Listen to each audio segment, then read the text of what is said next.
Hello, everybody, and welcome back to another episode of an Irish Knitting podcast. This is the April update for you guys.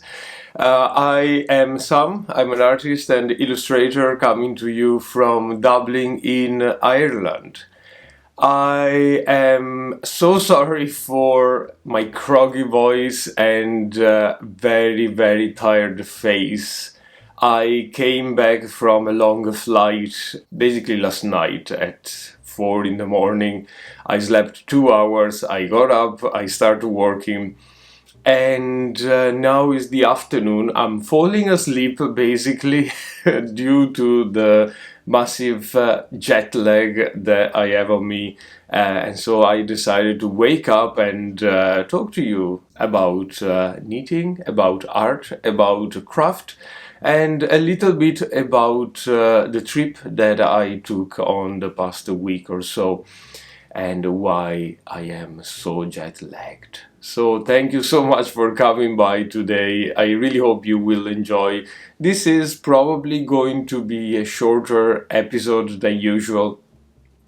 I really didn't have much time to dedicate to either art or knitting or indeed reading, doing anything else apart working and traveling. So, welcome aboard, like the Knitting Stew will say.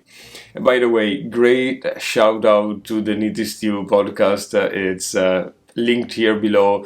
If you don't know the Knitting Stew, she's a brilliant knitter from Canada and a cabin crew member for an airline. Of course, if you are a cabin crew member, you are working for an airline. Anyway, she makes the most inspiring videos about knitting and about her trips throughout the world. And I was actually watching her videos on the plane, and yeah, that's probably why I am trying to make this video today with this bad jet lag on me. Anyway, let's talk about knitting, shall we? First of all, what I'm wearing here, this is my Iceland sweater. This is a pattern from Sandnes Garn.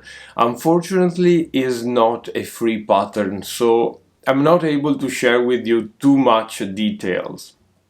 But if you want to knit a jumper similar to this one with a free pattern, there are plenty on the internet. I know that Drops has a pattern like this. Skander Knits has another pattern like this. I'm not sure if that is free though. I need to check. Dalegarn has a pattern similar to this. Yarbo has a pattern similar to this. So it's a very common, very easy design that has been repeated over and over by different companies, different designers, everyone with a little twitch. I have knitted myself the version from Raumagarn, if I'm right, a couple of times, and this version from Sandnes Garn a couple of times as well. I find that this is the one that kind of fit me a little bit better, and as well it's easier to modify. This has been knitted in sock yarn. I believe it is Drops of Fable, which is nice enough, cheap enough, and it's very sturdy. I'm wearing this jumper like a sweatshirt top almost on a daily basis. I throw it in the washing machine. I don't have any problem with that. It doesn't peel. The content of a nylon that the yarn has, the sock yarn, is actually making this jumper very usable if you wish. I don't know what's the feeling about knitting a jumper with sock yarn, what's the vibe in the knitting community, but I have myself knitted a couple of jumpers in sock yarns, and they are kind of the jumpers that I tend to gravitate towards. They are, once again, really sturdy, really usable on a daily basis. You throw them in the washing machine, they don't create any issue. The counterpart is that there's quite a bit of nylon going on. So if you are sensitive to non-natural fibers, this is not probably the right choice for you. But on the other hand, if you are sensitive to wool, like I am, I can't bear a woolly jumper at my neck, for example. It's too itchy and so on. Using a sock yarn, which is a tiny bit softer, may relieve you from that kind of itchy sensation and discomfort that real wool or 100% wool would probably give you. So great choice. In terms of this pattern, I've knitted this a few months ago, and I put it on this morning just because I'm very, very tired, and it gives me a little bit of a woolly comfort. It's not too heavy, and spring is coming as well, so temperatures are not as low as they used to be a few weeks ago, but I kind of needed a bit of a hug of a woolly jumper without being too warm, too itchy, and so on. This is knitted from the bottom up with, as you can see, a raglan decreases, and it's all color work all around everywhere, if you can see. I think the size that I've knitted is the first size up. I don't swatch, you know myself. I go with some rules that I kind of made up during the years of experience in knitting. The rule for a sock yarn like this, for me, is 260, 240, 260, depending on what type of ease I want. 260 stitches on the waist size. And then I know that regulating the amount of stitches going up to the yoke and the decreases, I always get something that really fits me.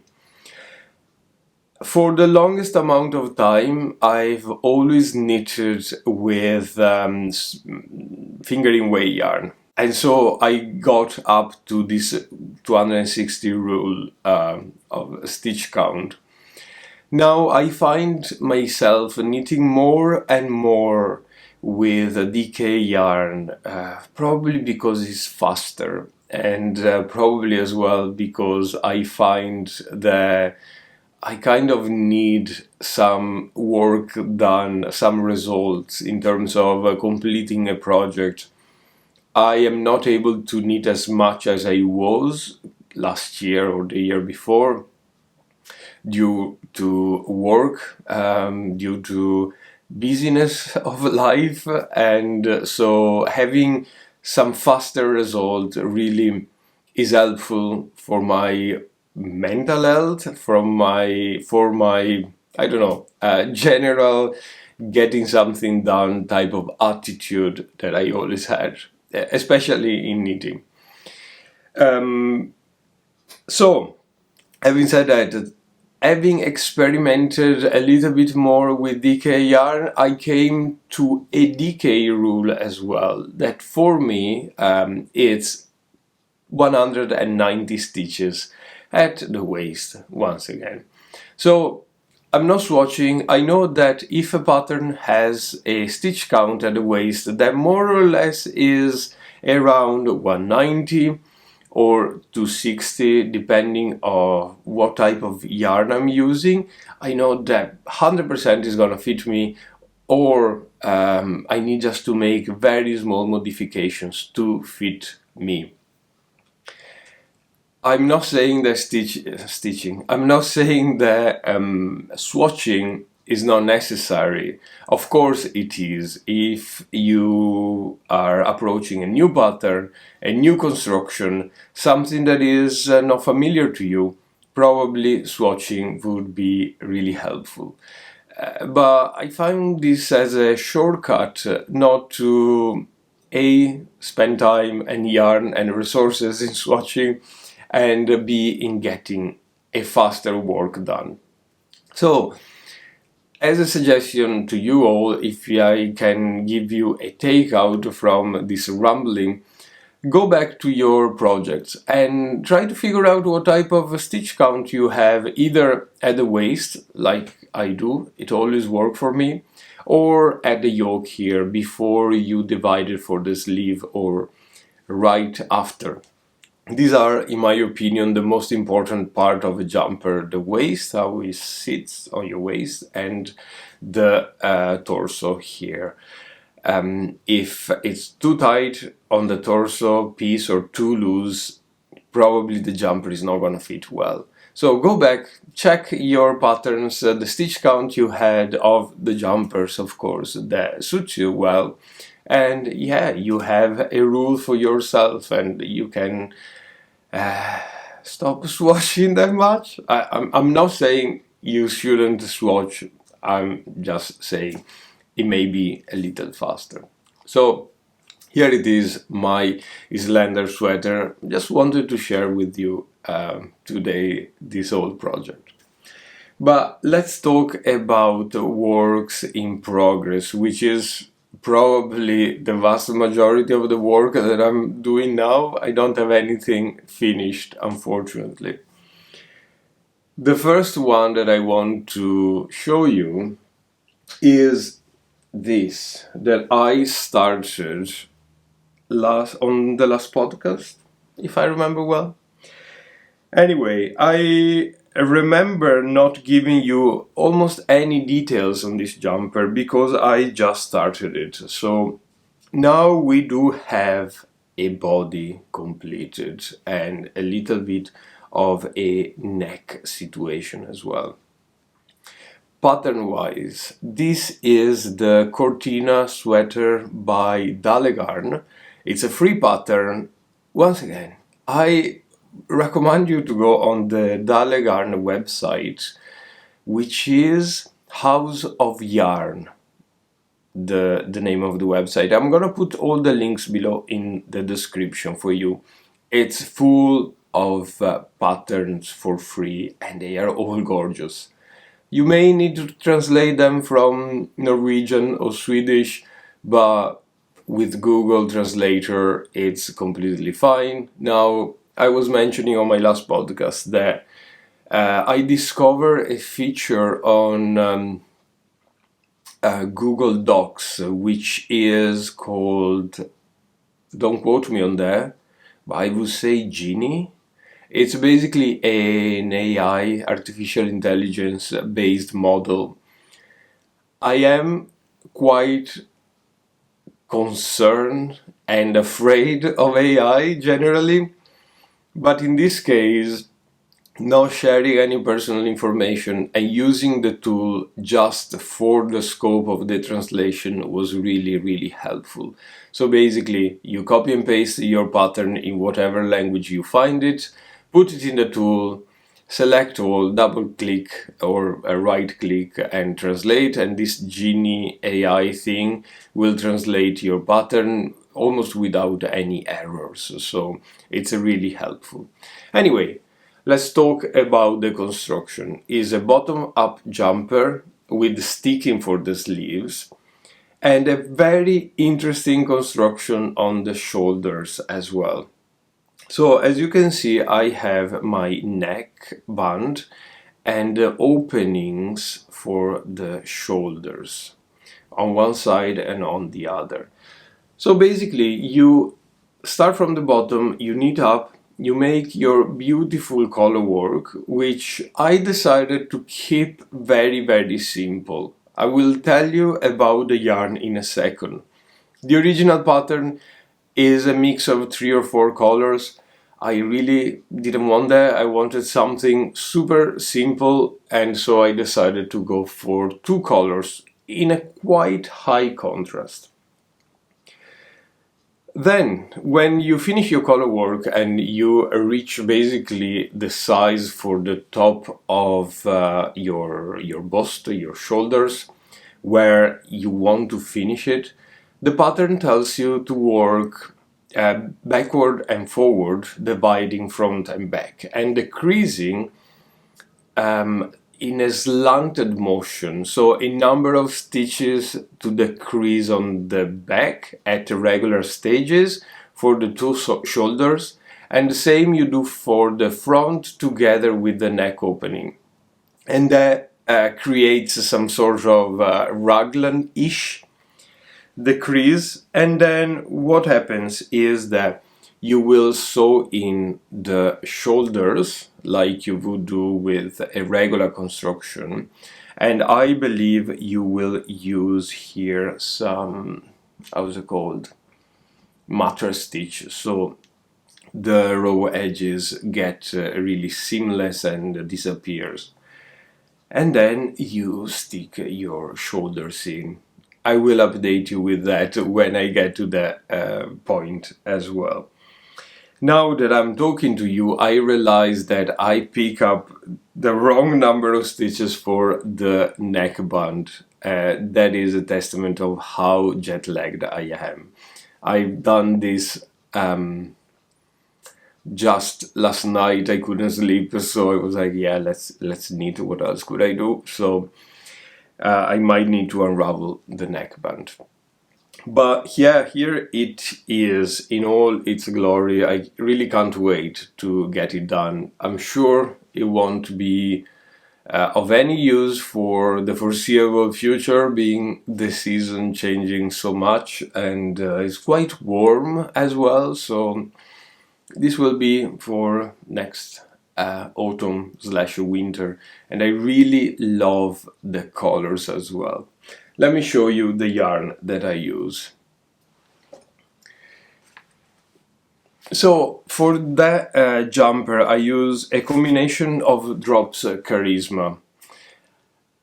I was thinking to use yarn that I already have in stash, especially for the contrasting color, meaning some charcoal gray Peer Gynt by Sandnes, which has more or less the same characteristic of Drops Charisma. But then I was on the website having to buy the beige color, which is, by the way, color 77. And I saw color 57, which is a nice dark green, and I was like, no, I need to knit in this color. It's absolutely gorgeous.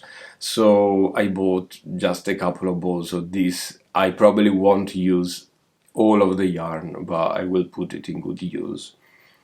Now, Drops Charisma, it's a yarn that gives me a bit of a misfeeling. It can be rough, both on the hands while knitting and then on wearing it. Although I can't do really much for the knitting side, it's gonna be rough, it's gonna hurt your hands. The yarn is quite woolly and it doesn't flow, so you have to really be quite loose with your hands. And myself, being somehow of a tight knitter, I feel like I'm not able to get there yet. I find myself stopping a lot during the knitting process just because it's tough on your hands. But on the other side, I found a way to soften the yarn afterwards to wear it, so it becomes nice and sleek, it doesn't itch, it feels more or less comparable to Peer Gynt by Sandnes or any other decent quality woolly yarn. I'm not saying it's superwash. This yarn is not superwash, and not even after washing and blocking it will become superwash. It will become a sleek yarn by any sort of imagination, but it's bearable at least, and is not rough at all. I gave a full rundown on the way that I block and I wash this yarn specifically in the last video. To give you a summary, I basically use a combination of hair straightening shampoo, the Garnier shampoo with the green label, if I'm right, but any other shampoo that is meant to straighten your curly hair will work. And I think behind that is that being a straightening shampoo straighten the fibers so they are not sticking out as much. I suppose. I don't know what happened, but that works very, very well. So that's the way to go. Now, the neckband, as you just saw, is probably wrong. I need to sit down, maybe tomorrow, when I'm less sleepy, and figure out if I have to unravel that or not. But it's a matter of doing the collar, sleeves, and that's it. I will for sure film some of the sticking for you guys when I get through that piece. It's going to be quite interesting, and it's not scary at all. I've been sticking many jumpers and never got any issue. But for sure, it's the first time that I do sticking with a DK yarn, so we'll see. It's gonna be interesting. So, talking about my jet lag and the fact that I can't keep my eyes open in front of the camera, and speaking is not really helping because English is not Englishing today. I am gonna tell you about my trip. If you want, I have some footage. You can join me in this trip, and yeah, it's quite nice, I think, to bring you with me. So I went to New York City for the very first time in my life.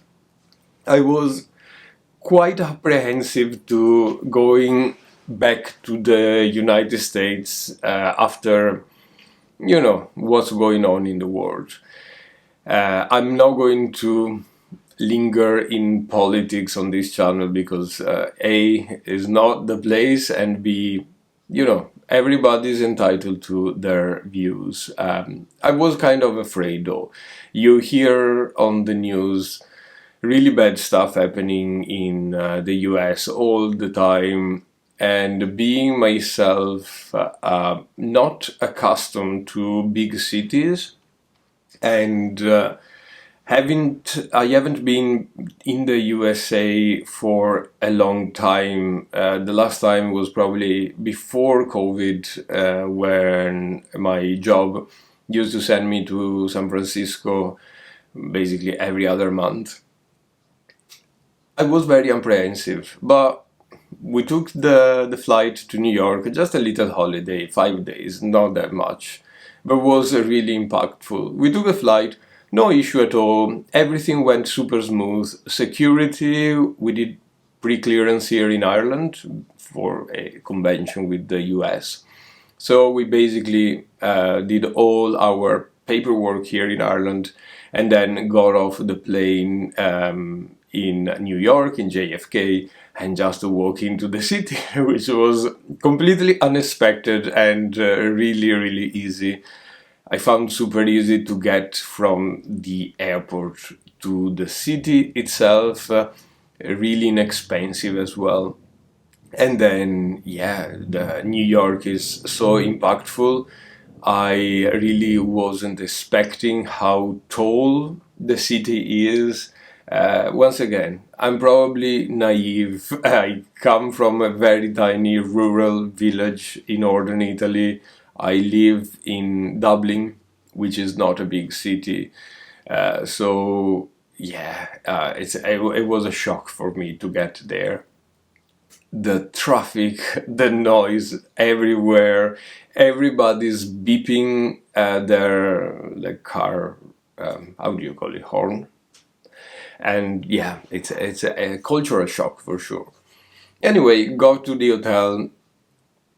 straight out to visit the city. It was late afternoon, so right into an American sport pub.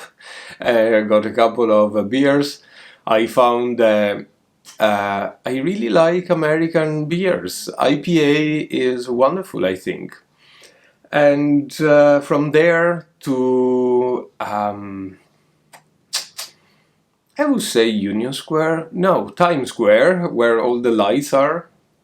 And yeah, just the first day has been a few hours, not a day, but has been just mooching around the city, see the tall buildings, the lights, climbing the vessel art structure thingy, and it was absolutely wonderful. The first day is completed, got into bed, and woke up basically at 6 in the morning the day after. Jet lag on that way wasn't as bad as I'm finding the jet lag now. So, second day, visiting all neighborhoods like I would say the meatpacking neighborhood, St. Christopher. Don't quote me on that. I'm sure I have notes somewhere about the neighborhood, but everything was so easy to reach with the underground, and yeah, visited so many things that I can't really remember everything, but it was really nice to see the difference between the massive tall buildings and then get into the more local neighborhood. It was really a wonderful experience seeing all those blocks like you would see in the movies if you are from this side of the pond, which was really wonderful. Visiting, we got into the National Library, which was hosting a couple of art exhibition, the century anniversary of the New Yorker magazine with all the drawings. It was quite interesting, quite nice, and I got some shopping done as well there. After that night we went to eat in Cheney House, which is a house that has been turned into a restaurant. We took the boat back to New York City. I think Cheney House was in a neighborhood somewhere. I would say Coney Island, but I might be wrong. Back to the city, once again, seeing Times Square at night is an experience, getting to see all the buildings, going up to the Vanderbilt building as well was quite of an experience. You see literally the city from up high, all down, teeny tiny cars, all those massive buildings rising up from the ground. It's quite terrifying, but really spectacular. Another thing that I found is how expensive everything is. Now, I'm not from the US, but I find that although the euro as a currency is stronger than the dollar, everything is extraordinarily expensive. You need to take into account, of course, tipping, which back in the days when I used to go to San Francisco was around 10% of the bill. Now, for some reason, is 20 as a regular baseline tipping, which is fine, but you know, it's once again a bit of a cultural shock. You almost never tip in Ireland, and definitely you don't tip in Italy. It's quite rude as well to do that. So once again, another bit of a cultural shock. But even buying clothes, for example, you see a price on a label and then you go to the checkout and the bill is I don't know, a time and a half the price of stuff. Craziness. I don't know how Americans go along with that. It's very, very difficult to get your mind around. But apart from that, like transportation, for example, really economical, really cheap. You just tap your phone and you are good to go. What else did we do? I can't name all the places. I think we touched base on every single stop. We went one day, on the last day actually, to see the two bridges on Dombo neighborhood, if I'm right. And that was quite nice as well. I found some former friends, colleagues from a previous job, a previous life, unexpected. I was walking out shop, they were there, and I heard someone calling me, and I was like, "Oh my God, what's going on here?" And that was very nice to see them as well. I had no idea they were living in New York. That was nice, and the bridges as well. Massive buildings, massive bridges. Statue of Liberty, saw from afar from a boat on a sunset time. That as well was glorious. Apart from that, it rained so much. I never see so much rain all in once. But on those 3 or 4 hours over the course of the 5 days, that we didn't get rain. It was really a good trip, and I'm really happy I've been to New York as a tick in my, I don't know, things to do type of plan for life. You need to see New York eventually. And the positive side is that I found it extremely safe. Walking around was absolutely safe. Getting into the tube was, I never felt scared for 1 second.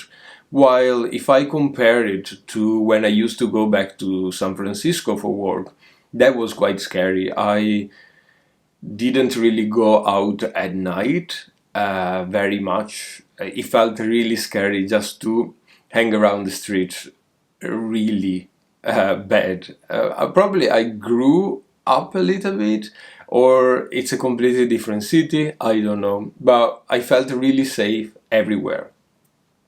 And the other thing is the cleanliness. Like the city was extraordinarily clean. I haven't seen a cigarette butt on the ground or a plastic bottle. Now, if you walk down the street here in Dublin, it's not as clean. Although the service seems to be here all the time, you see bottles everywhere, cigarette butts almost everywhere as well. New York was absolutely spotless. I don't know how they do that. It's unbelievable. Fair play to them.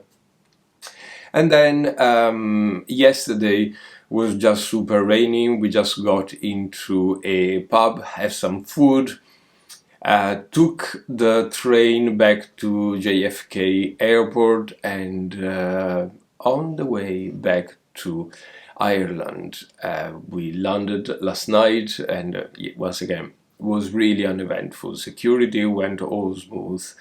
We got our bag in a matter of seconds, basically, and out on the go once again.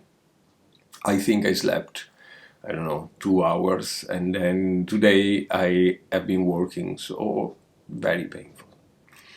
Anyway, I really hope you enjoyed this little trip through New York City, and it's definitely something I would really love to do again at some point. I really would like to spend some times really leaving the city rather than running from a place to the other to see everything. It's you must do that probably on your first trip to New York, but I really would like to spend some time in, I don't know, the Met, for example. That is a big thing that I really wish I had time to do. And of course, visiting more outside neighborhoods like Brooklyn, like I don't know. I have this thing of going to Hoboken for some reason. I've always heard about it, and yeah, that was it. I hope you enjoyed it. Let's go back to our knitting, shall we? You get an idea here of what I'm gonna talk about. Is another work in progress that I've been talking. That is a used tissue. You didn't need to see that. I've been talking about this a lot, and this is the blanket that I am trying to crochet, and it's massive. Like massive, I'm saying massive.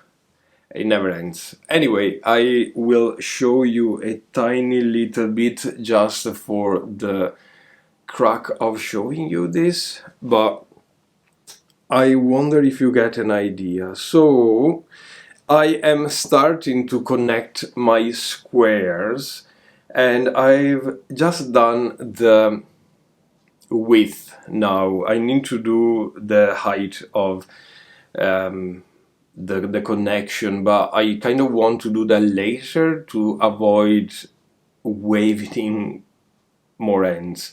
And although we have a massive amount of ends to weave in at the end of this thing, it's gonna be a labor of love. But so far, I think it looks absolutely spectacular. And if you can see, the connection is a bit of a swiggling line of crochet. Someone mentioned this technique on another video of mine, a comment, and I check out the video. It's really simple and really effective. So I'm very pleased with the result. It's turning out absolutely beautiful. To knit this massive thing, I'm using all yarn that I have in stash, and this is the basic granny square situation. Basically, it's a free pattern. I found the tutorial here on YouTube. If you search for Daisy granny square, I think you get this. Very, very simple. It takes about half an hour per square. I'm using stash yarn that I have left, like little bits, little lengths of yarn, and I'm putting this together with some Ulster super soft Stormy Blue. That's this yarn here. I have quite a quantity of the yarn. I don't know if it looks nice with all the colors, but I really wanted this to be a scrap project to get rid of those small bits of yarns that I have in stash, and it's turning out wonderful. The idea is to have a bed size cover blanket type of thing. It takes me to get to the 2 meters of width, 12 granny squares, and I only have 4 rows, 4 or 5, 5 rows of 12. So I need probably, I don't know, another 8 or 9 rows to get to the width that I want. I'm not in any rush to get this finished, also because I really don't have much yarn left in stash for the specification that I want. I want yarn that I can't use anywhere else. So an example could be this green here. If I have half a ball left, that goes into the blanket. If I have a end of a sock yarn ball, I will hold it double and go on with that. And you can see we have everything from nice fuzzy yarn to this green, for example, is a cotton yarn. Anything goes into it, and I really want this to be something completely organic in terms of growth. I don't want this to follow a pattern of color. I don't want this to be super perfect. I just want this to grow as I use yarn. And I think the feeling will be gorgeous. It's heavy, it's very hefty because of all the different type of yarns that I use.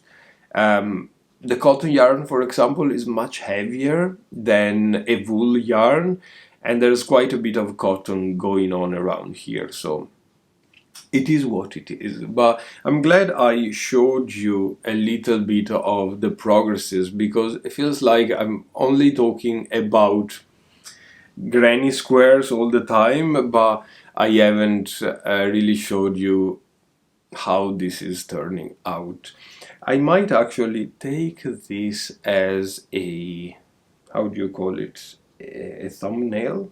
Is that the word the YouTuber uses? Yeah, here we go. This could be the great thumbnail type of thing. Anyway, I think we talk for a while now.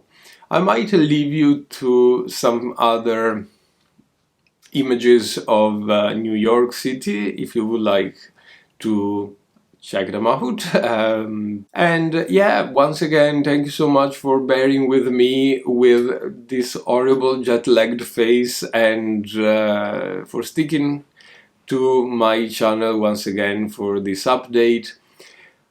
The next update will definitely be in May, because in a few days, like, I can't even tell you that, but I can't believe I did that. In a few days, I'm flying back home to Italy for Easter. I celebrate Easter with my family. It's gonna be rough. Another plane, another day on airport. At least it's a short flight, but I really didn't need that in my life. Anyway, I really hope you enjoyed. Thank you so much for all of you for subscribing to this channel. And if you would like to leave a thumbs up, please. This will really help my channel to get some sort of visibility.